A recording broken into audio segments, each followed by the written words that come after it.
Welcome to another presentation of the Sound and Emotions Conference. Today we have Suzanne Sterling. Hi, Suzanne.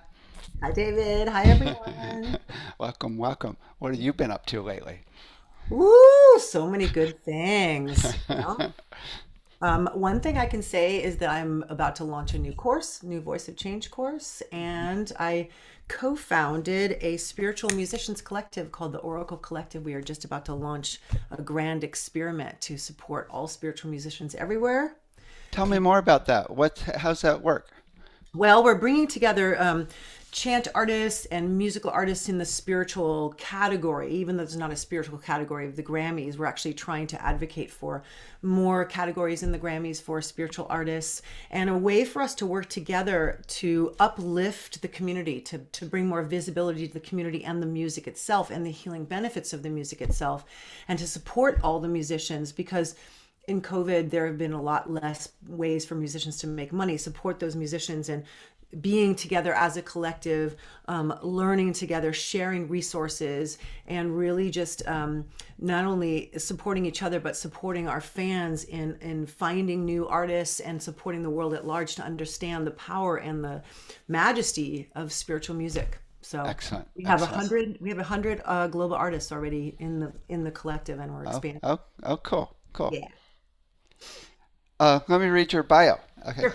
So, Suzanne Sterling is an inspirational musician who has dedicated her life to exploring the power and potential of the human voice.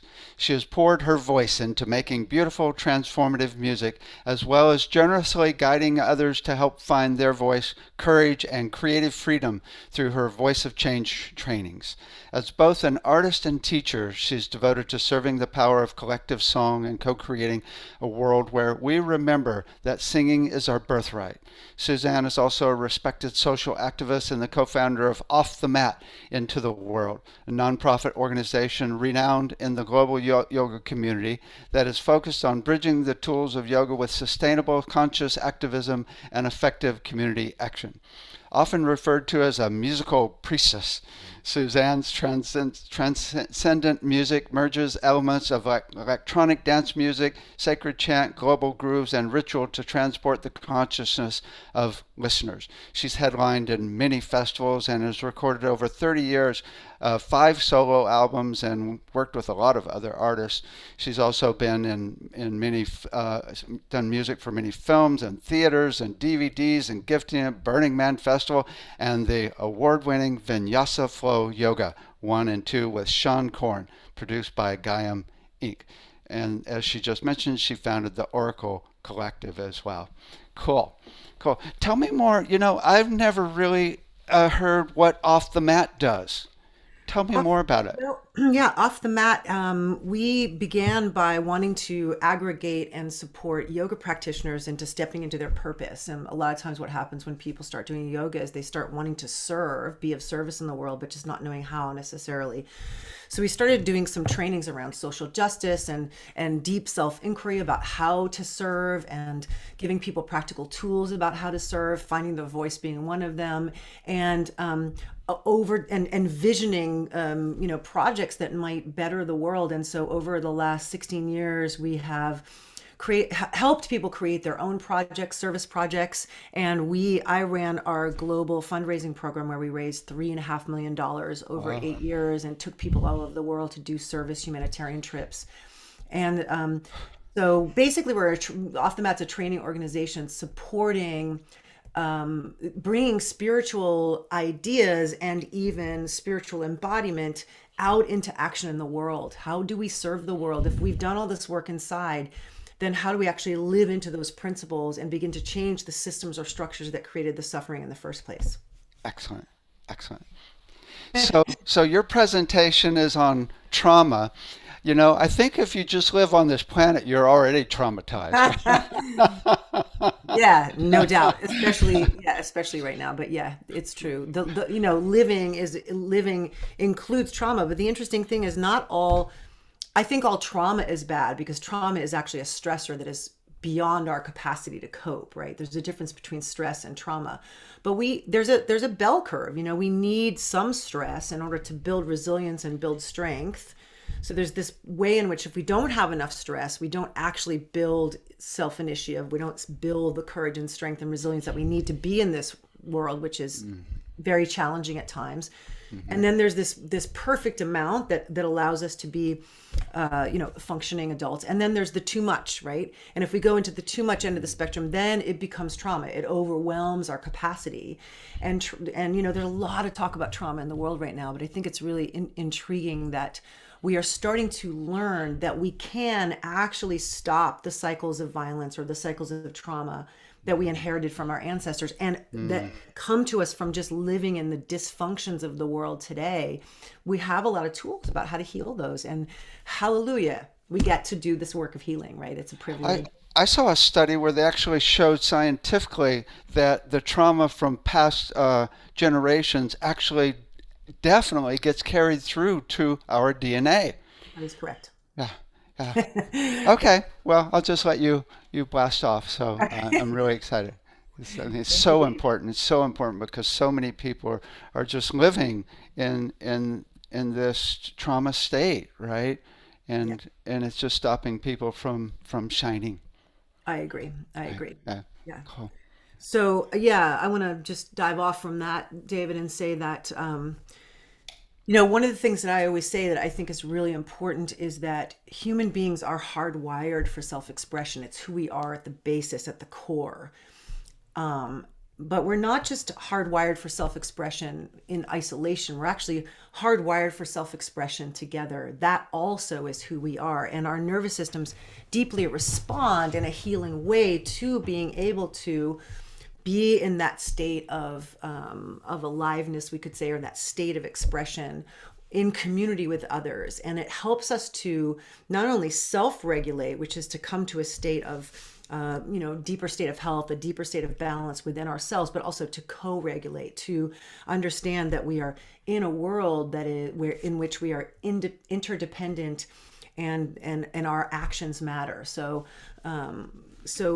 I often look at the world today, especially now as we've gone through about 2.5 years of the isolation of COVID, the not gathering in groups, which is actually so really important for our nervous systems, for that co-regulation factor.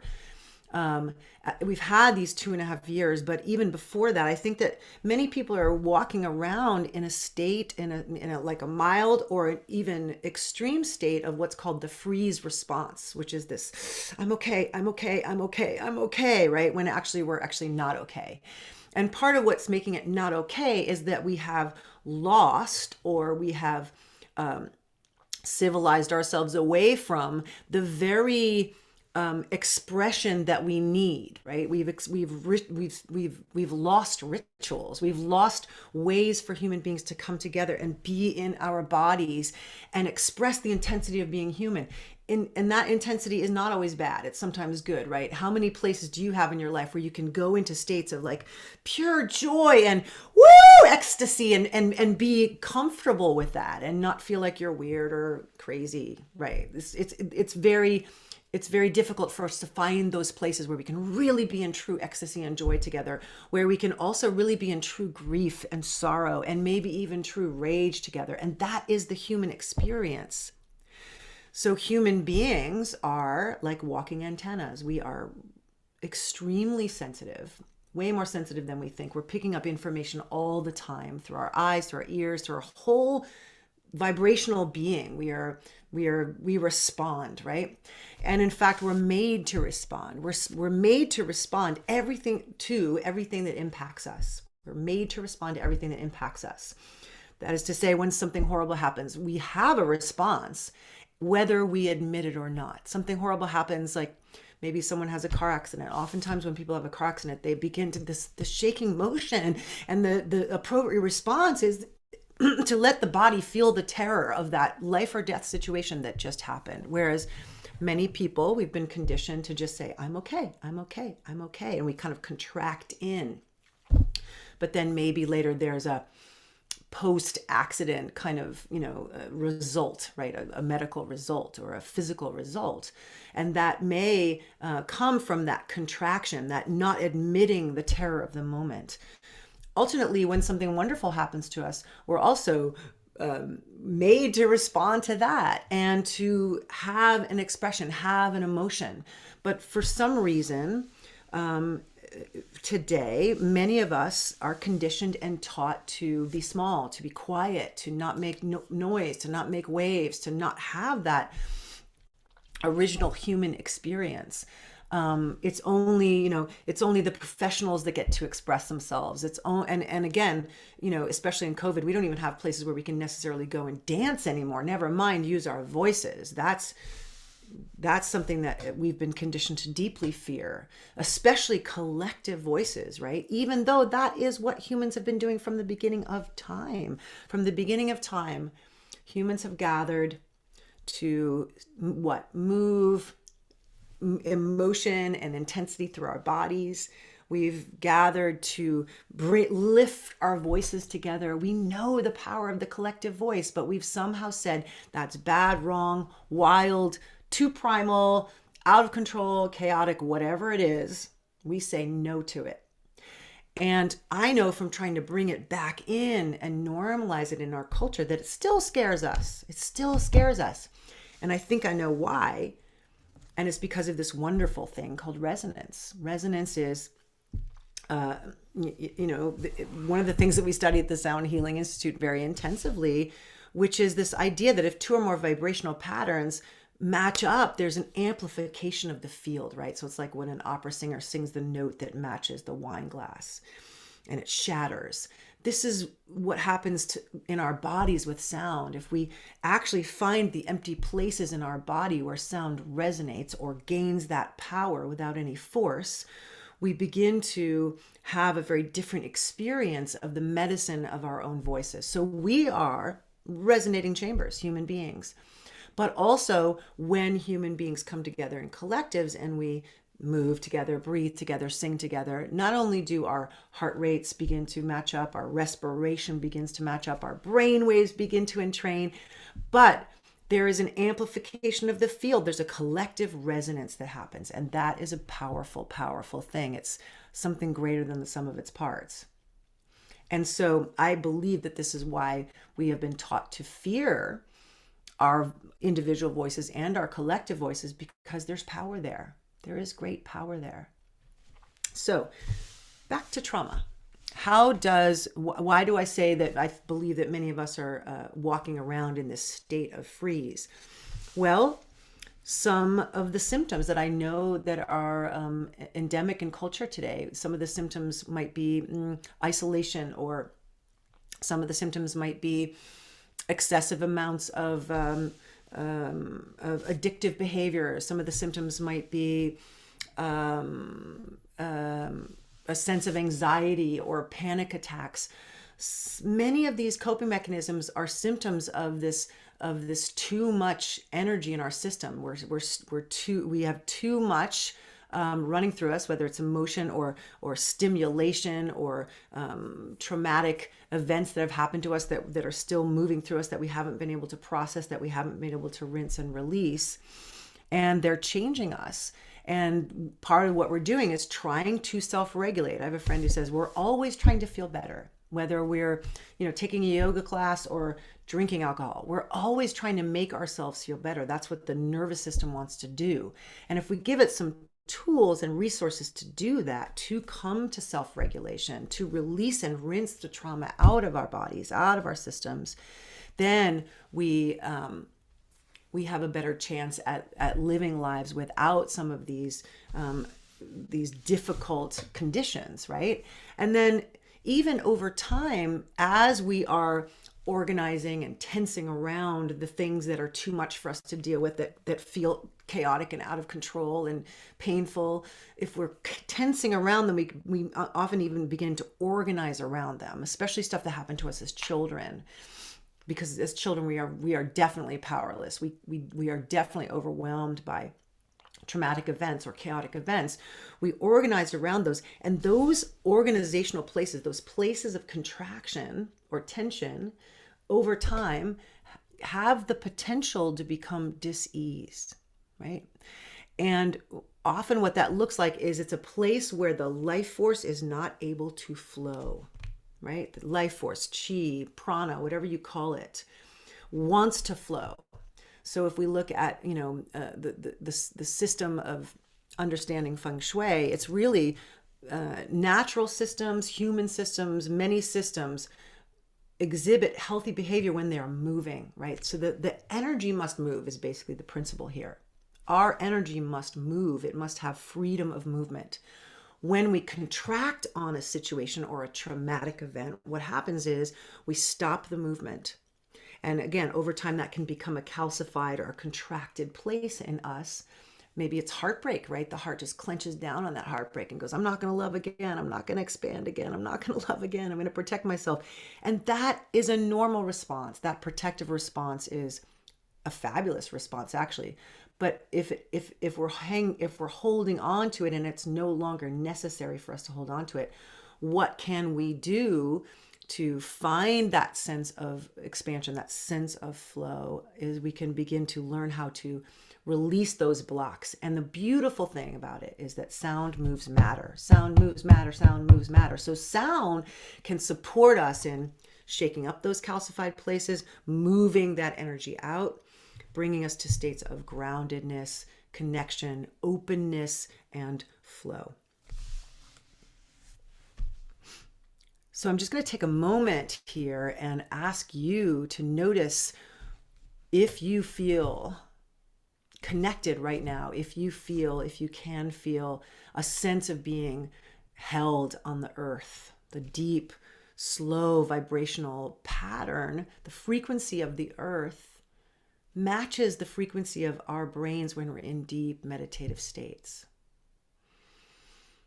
See if you can just breathe into that, right? Breathe into the sense that you are part of this interconnected, interdependent web of all beings breathing together.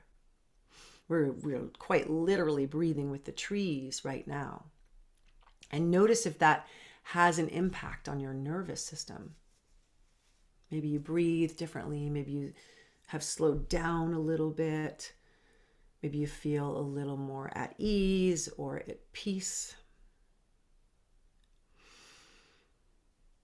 And just know that there are resources all around to support us in healing whatever trauma we're carrying or stressors we're carrying, stressors that are overwhelming to us. And it is quite a privilege to be able to do that. We have access to so many healing tools and modalities and philosophies, more than we ever have on the planet. So now is the time for those of us who have the capacity to do it, to heal, and not only heal our own patterns of trauma, but heal the patterns of trauma that we inherited, as David and I were talking about. The stories that couldn't be told by our ancestors, the ways in which our ancestors had to hide who they were, or had traumatic events that they could never talk about, that lives in our DNA. So it's a beautiful opportunity for us to use all the tools, but particularly today talking about the tool of sound and specifically our own voices, because they move us from the inside out, to release trauma so that we can come into a deeper state of flow, a deeper state of health and healing, a deeper state of presence and availability. So I'm just going to take a pause for a moment and feel what that feels like for you. And I want to talk a bit about how trauma lives in us. So as I said in the beginning of the call, the definition of trauma is anything that overwhelms our capacity to cope and leaves us feeling helpless, hopeless, or out of control. So you can imagine that as a child, if you experience, like I did, some kind of chaos or any kind of abuse, that there's trauma there, right? Our bodies remember everything that has happened to us. Our brains remember everything that has happened to us. It's all recorded. It's all there. It's a signature, right? Or as they say in trauma healing, our body keeps the score, right? So we're holding on to our experiences. And sometimes so I'm a child of abuse. If something happened today that reminded me of that, like a person came in that looked like the person who who was perpetrated something against me, if a person came in, I saw them, they looked like it, or I got in a conflicted situation that was similar to the one that I grew up in, I might get what's called triggered, right? I might have a full body experience of that original trauma. And I might go into a state, like I probably did in that original trauma, of either fight, which is I get aggressive, I protect myself that way, or I flee, or it's called fight flight. I run away, which is how I coped as a child with that. So I might fight, I might flight, or I might freeze, or sometimes called freeze collapse, right? Some people have experiences of trauma that are a combination, right? I might flight and freeze. But if we don't, and maybe that was an appropriate response, right? It certainly was for me. It saved my life at the time, but it also silenced me, right? It was a way in which my safety was dependent on me silencing my voice. Many people today, even as we're sitting here right now, it is actually dangerous for them to speak their truth. It is actually dangerous for them to live into the truth of who they are. I'm not talking about that because that's a real thing for many people. And I wouldn't just say, just find your voice, just free yourself from that, because it's actually an actual real danger. But what I do want to help us heal is the parts of us that are protecting ourselves when it's not necessary anymore, right? I'm no longer in danger. But there may be a part of me that if I have that reminder experience that triggers me, the conflict, for me it's conflict. If I have that experience, it might trigger that response in me. And I need to learn how to come back to self-regulation, to not stay in that state. And again, for many of us in COVID, we've kind of gotten into this state of sort of like a body-based fear and a body-based separation from others. And we're going to have to heal from that. We're going to have to remember the joy of being together. We're going to have to remember the joy of singing together and being in community together, and what happens to our physical bodies when that happens. So the other thing I want to talk about in terms of this is, I'll start with this. The fight, flight, or freeze response is a self-protective mechanism. It's a beautiful mechanism. And unfortunately, what happens is it becomes an imprint in our nervous system. It becomes an imprint in our brains. Why is this the case for humans and not for, let's just say, animals who have life or death experiences all the time? Why are they not walking around in states of anxiety and having addictive behaviors and aggressive behaviors and things like that? Well, there's this beautiful film that was filmed by a team that was working with Peter Levine, who invented or discovered this thing called sorry, I just had a mind blank. He somatic experiencing. He invented and discovered somatic experiencing, which is the idea that our bodies know how to heal. We speak with our bodies and our nervous systems, and they just automatically know how to heal. They know what to do because the story of the trauma is in our bodies, and the story of the healing can be in our bodies too. And what he discovered is he filmed a possum getting chased by a fox.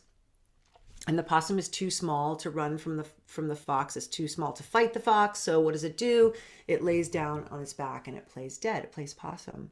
And the fox comes up and sniffs the possum and loses interest because it's not moving, and then walks away. So at that point, what the possum does is it doesn't just get up and say, I'm fine, and walk away. It actually begins to move its body. And what it's doing is it's releasing that experience. It's not holding on to that experience. It's actually releasing it, rinsing it and releasing the fear, the adrenaline, the cortisol, which is what happens to us when we have a trauma response. All that stuff gets activated in our bodies, right? The adrenaline starts to, make our digestive systems shut down. We get tunnel vision. All the energy, all those hormones get raced into the muscles of the body, so that we're ready to fight, so that we're ready to flee, so that we're. And if we can't do either of those, then we freeze. But if we freeze, all that hormonal information is still running through the system. So when the danger leaves, we want to have this response, this moving, shaking, which is exactly what the possum does.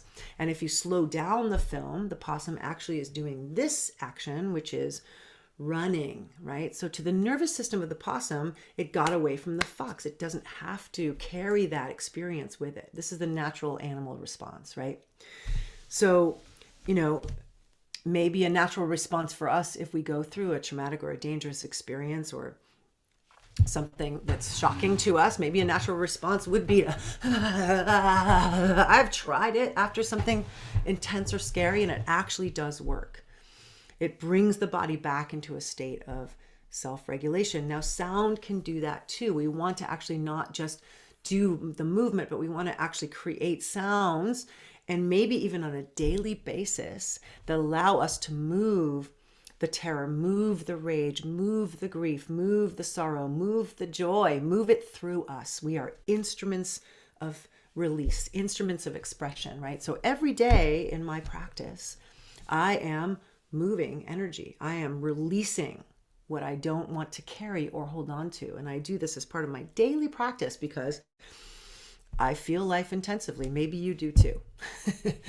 I definitely do. And so this has helped me be a happier human.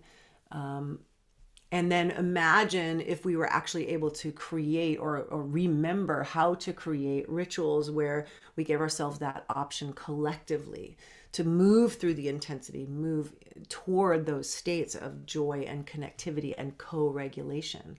It would be a very different world that we would be living in. But the other thing I want to say about all this is that they've also done studies around truth-telling. And truth-telling is a complicated issue right now because we're in an age of, I'll just say we're in an age of over information, onslaught of information that may or may not have any basis in fact, right? There's arguments about what's truth, what's not. I'm not talking about that. I'm talking about the truth of our authentic being under the conditioning of our culture. The truth of our authentic being under the conditioning of our culture, all the ways we've been taught to be, what is actually true for us, if we can get there through self-inquiry, through healing. That truth is deeply, deeply healing for us. Being able to live into it and speak it and express it is deeply healing for us. In other words, telling lies is bad for our health, and living into, embodying, and speaking our truth is good for our health. We're starting to actually be able to measure and understand that. Again, I want to go back to that concept of resonance, because truth is its own resonant field, right? When I live into and speak the truth of who I am, my words and actions match up. There is a strengthening of the whole system. Versus I'm saying one thing and doing another. There's a schism, there's a dissonance in the system, right? Perhaps you've noticed, you might see someone and it all looks good, but you have this feeling in your gut like that's just not matching up. Trust that. It may be true. And what we've learned now from studies about trauma is that if a child especially goes through a traumatic experience as a child, and it's not acknowledged, it's not talked about, it's denied, it's pretended that it doesn't exist, it's shoved under the rug, that actually is very much more traumatic to the system than if a child goes through a traumatic experience and it's actually acknowledged and discussed. So the lie, the denial and the lie and the secrets and the secrets and the lies basically are what damage our expression. They're damaging to our expression. They're damaging to our whole health system. This is why the work of sounding and singing and living into the truth of who we are and giving it expression is key to healing.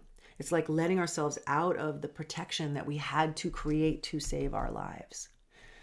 And it's really important that we do this not only for ourselves, but for those who couldn't do it, those who came before us who couldn't do it, and those who come after us who will also need to be able to understand and remember the human experience includes the innate creativity of our humanness. So I'm going to pause in that for a moment and just check the time. Okay, we're doing well. So our aliveness is a visceral thing. Our health system is a vibrational thing. It's when we come into this consonance with ourselves, when we are in alignment with the truth of who we are. And I'm going to ask you some questions about that later, but I want you to actually, with me for the next few moments, just feel a sense of the medicine of your own voice. Like you have full permission in the next few moments, hopefully in a place where you feel comfortable, to make sounds. It doesn't have to be beautiful. It doesn't have to be, you don't even have to like it necessarily, but what we're asking for is for you to feel it, because sound, especially singing, is a physical thing. It's not located here in the throat, although the throat shapes all the sounds, but it's actually a full body experience. And when it's a full body experience, it has the capacity to heal us tremendously, heal our bones, heal our organs, heal our nervous system, heal the synapses in our brain. Like, it's amazing. And hopefully you're learning in this sound healing conference the many ways that we're using sound as medicine. We're starting to really deeply understand the power of sound, and also the power of sound as weaponry. And this is one of the things that why I feel so passionate about reclaiming our voices, reclaiming our truth, so that we can refute the ways in which sound is being used as a harmful thing and bring it back into the realm of healing and make it accessible and available to all beings.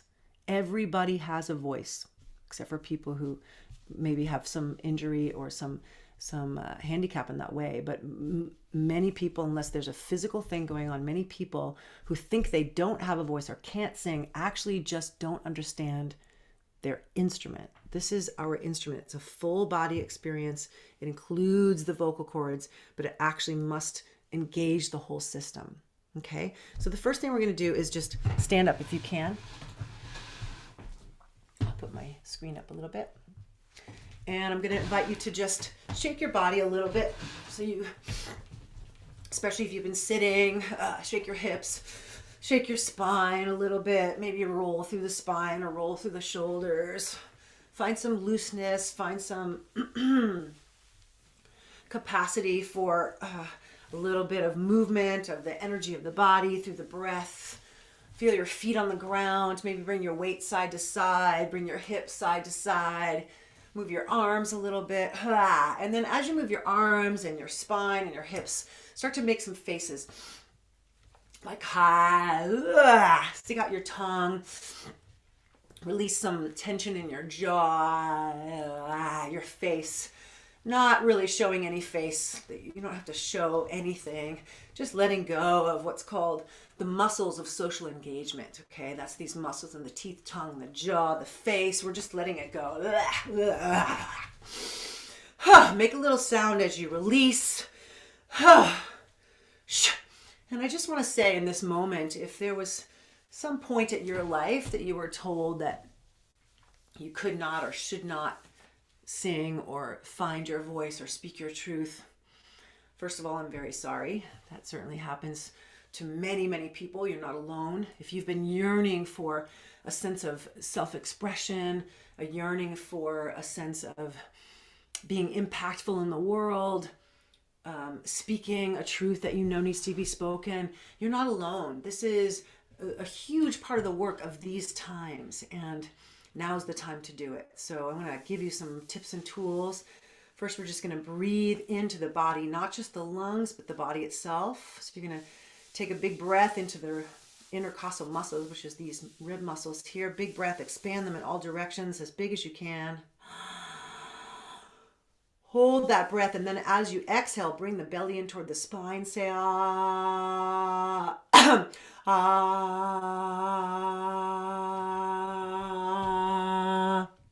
Just going to take a drink of water. Keep going with that. Ha.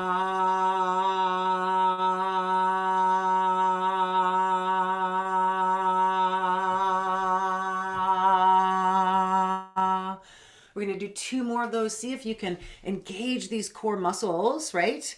Keep the breath in the body, keep the sound in the body, and feel that sense of your body being vibrated with the sound. Big breath.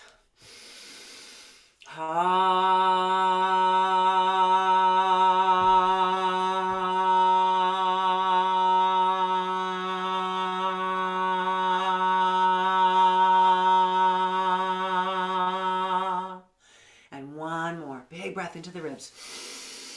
Hold that, engage the core, open and relax the throat.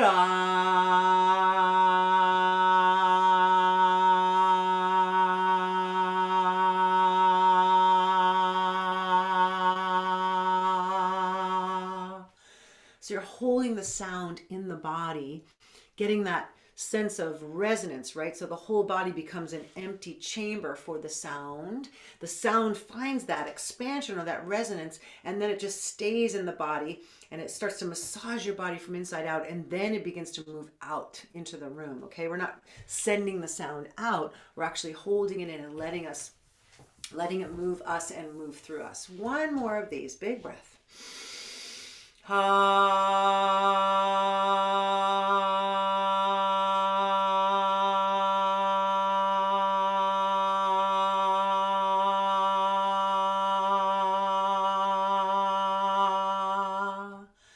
And here's a tip.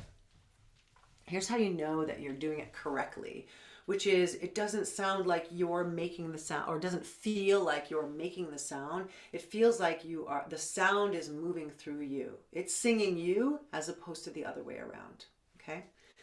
Now I want to show you something that I use all the time and I love. It has to do with our low notes, right? The low notes in our voice range resonate down here in the empty spaces of the chest and the lungs. And there's this ancient Taoist technique for anxiety, which I do. I use this actually all the time on airplanes and other places. You can either do it squatting down or you can do it standing. I'm going to show you squatting so you see what it looks like. So what I'm going to do is I'm going to squat down, and you can do this holding onto a chair if you want to, if that helps you keep your balance. Or you can bring your knees down like this, one knee down. But you're going to have one hand on the earth and one hand on your chest, okay? And what you want to do is make a nice low tone, pull the tone out of your throat down into your chest so the hand on your chest starts to physically vibrate. You want to feel it in your body like this.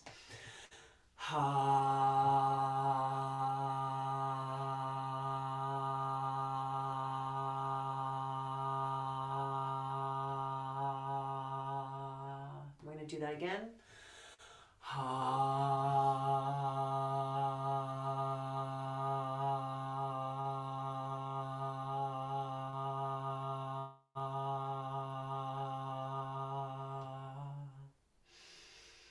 Take a breath, and as you come back to standing, notice what that feels like to have the sound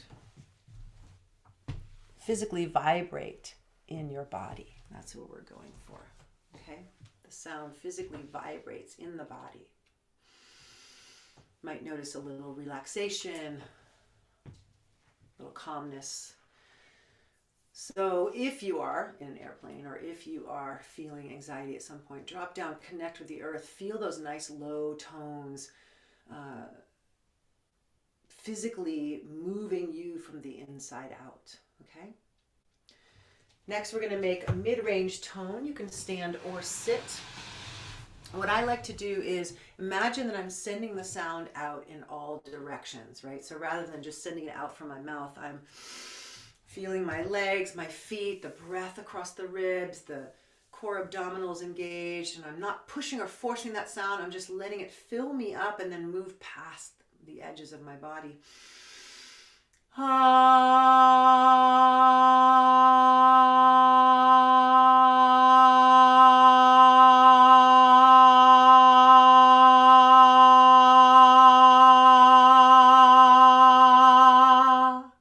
One more of those.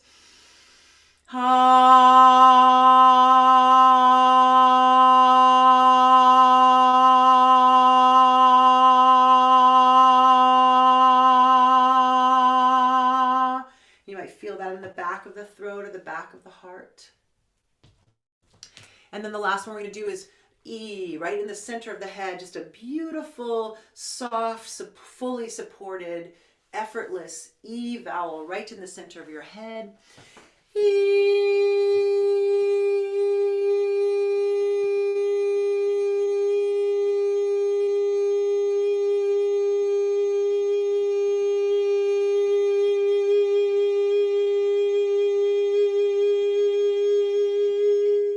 And one more of those.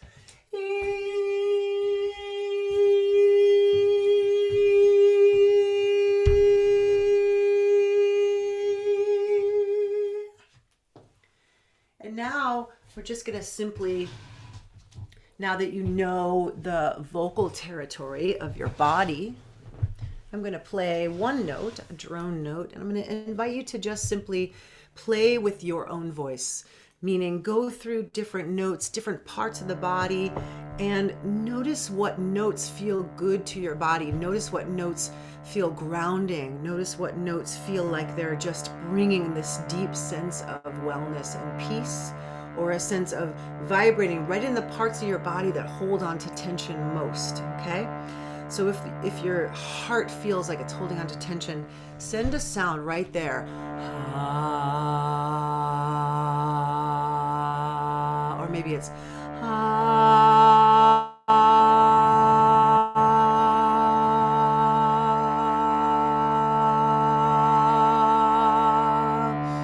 But again, the invitation is to play for just 2 minutes with your own voice, letting it move to the places in your body that need that sense of aliveness, that sense of vibration, that sense of ease, that sense of peace. Here we go.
And without opening your eyes, just simply feel into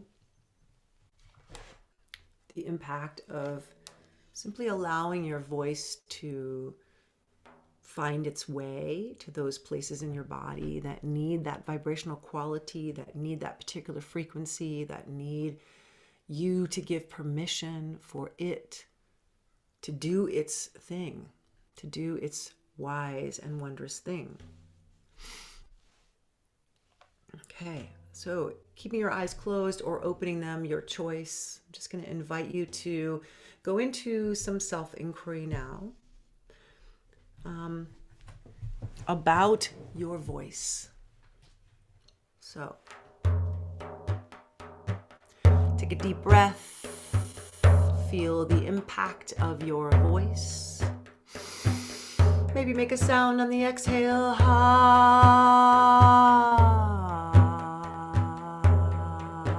This beautiful thing that is a part of you, that is an expression of the deepest part of you, now has permission to release and feel perhaps some of the what we might call shadow emotions, the grief or the fear, the rage. Welcome those feelings being expressed. Give them space, and also welcome the feeling of pure bliss and joy and aliveness that also comes from melting the contractions. Make another sound.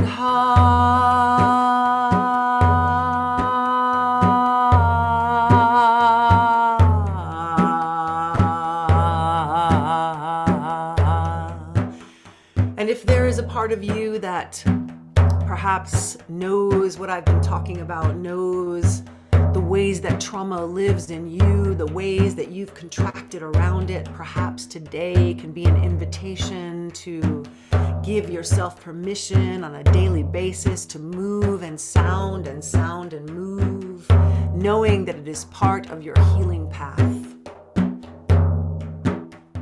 It is perfectly natural to move. It is perfectly natural to release. It is perfectly natural to self-regulate. It is perfectly natural to come back to grounding and centering and co-regulation with others. This is what we need.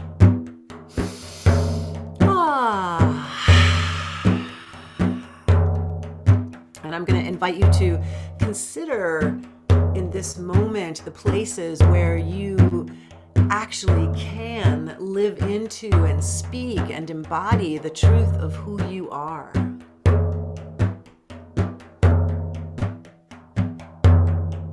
Look at your own life. Notice, where is it possible for you to be in your full expression of exactly who you are? Is it possible in your home? Is it welcomed in your home?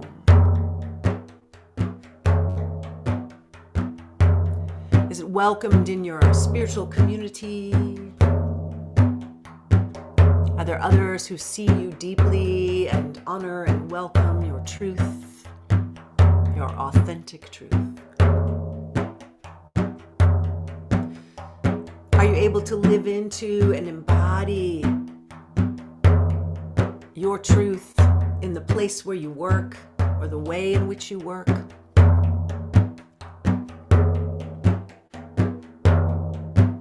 And we're not asking this in self-judgment. We're asking this just as a pure inquiry. Where are those places where I might release any kind of mask or hiding or protection and live into the freedom, the liberation of my own expression? Notice.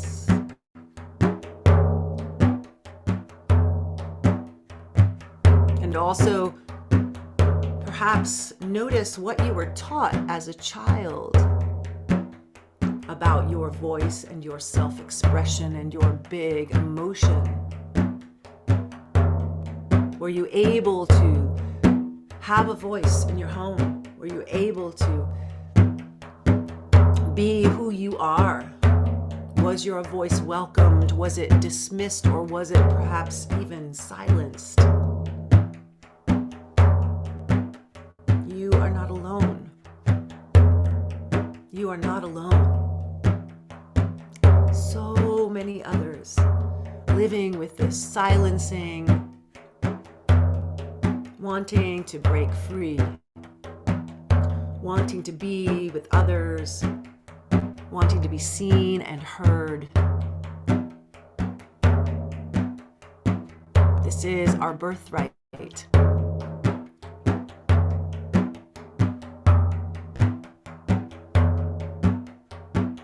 And are you willing in this moment to make a commitment to that truth? Maybe admitting, yes, there was trauma. Yes, there were places where I felt afraid.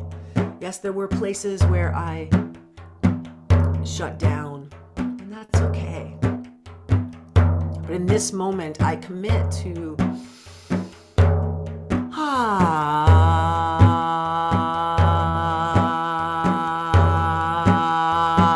being a vibrational being, alive.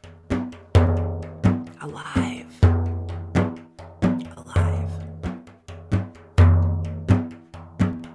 So, if there is one moment that you can identify from your life, a moment where perhaps your voice was taken from you or when you gave it away.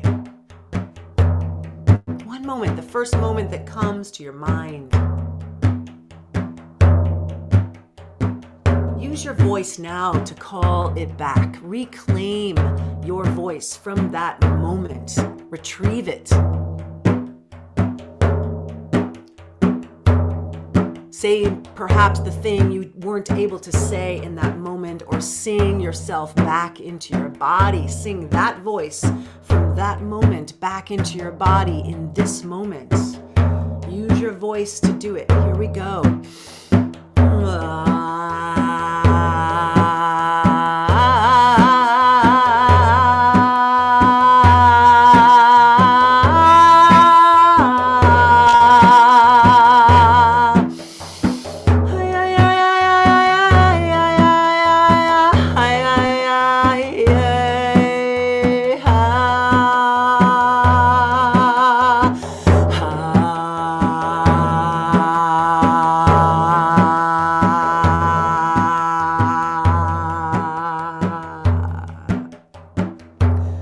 Feel your voice come back to you, wrap itself around you, anchor into your bones.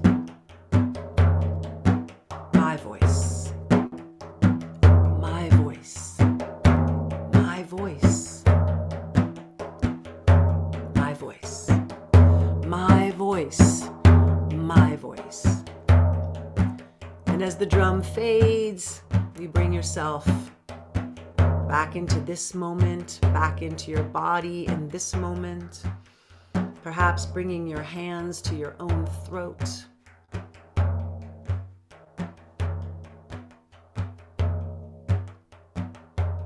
Making some kind of commitment to your own expression, your own truth, the healing.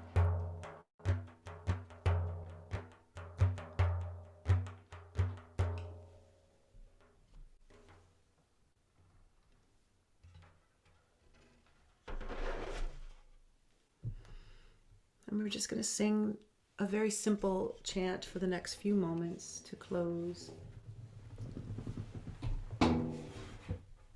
The words are,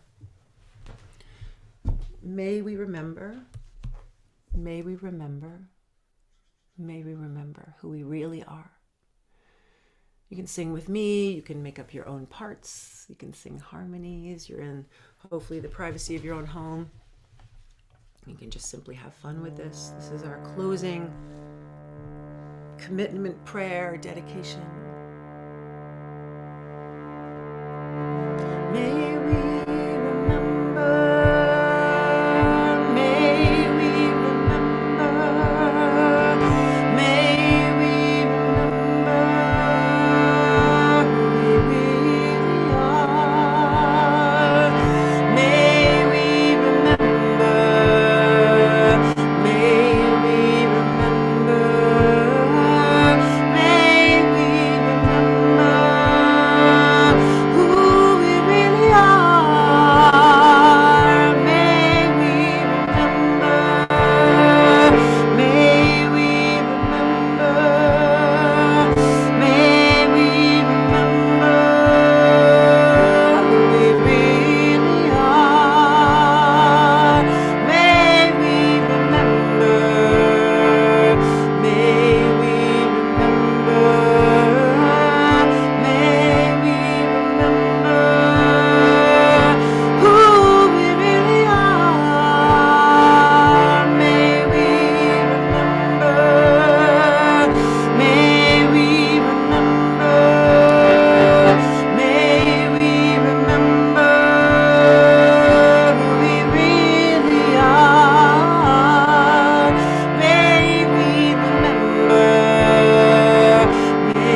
A closing prayer, bringing your hands to your own body. Giving thanks for this miracle that is this body, that is this voice, this brain, this heart, this soul that wants, that yearns for expression in the world, that yearns to connect with self, with source, with each other. This soul that knows we are interconnected and interdependent in this great living, vibrating web of the universe. And that our songs and our words and our healing matters. Our songs and our words and our healing matters. It matters that we stop these cycles of violence and trauma that came to us, perhaps. It matters that we don't repeat those patterns. It matters that we do this healing now, that we understand that it is both a responsibility and a privilege. And to give thanks for the ways in which we are guided to do this, the ways in which we have information. May we normalize expression. May we normalize our voices rising together in glorious song. It's one of the most powerful things that we know how to do. It's time to reclaim it. So, dear Spirit, divine creative intelligence, as you live and move through us, show us the way. Show us the way. Show us the way, and we will be your instruments of grace. We will be your instruments. And we will bow with gratitude now and forevermore that we get to do this, that we get to heal through the power and the beauty that we create. For this opportunity and for any other opportunity that we have to be in expression, alone, together, especially together, we give great thanks.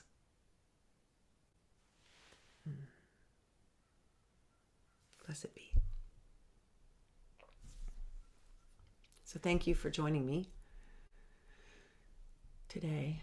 And we're going to close with a sound, a few sounds, to refute fear, to shift the frequency of fear. And I think I'll stay in the same key. Here we go.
oh,